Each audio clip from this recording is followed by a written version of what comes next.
One Punch Man -haasteen myötä taas ollaan hyvässä vauhissa ja mä oon huomannut, että tässä haasteessa näköjään ruokavaliollakin on merkitystä ja tästä tuli mieleen, että yhdessä YouTube Fitness-kanavalla oli laskettu perustaen Saitaman pituuteen ja Saitaman painoon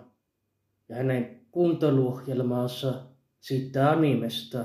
hänen ruokavalioaan, ne laski, että hänen normiruokavalio päivässä koostuu 1800 kilokaloria. Ja itse tässä kun on 87 kiloinen, niin nämä 1800 kilokaloria on mullekin justiin hyvä siihen, että paino putoaa tällä Saitaman kuntoiluhaasteella. Eli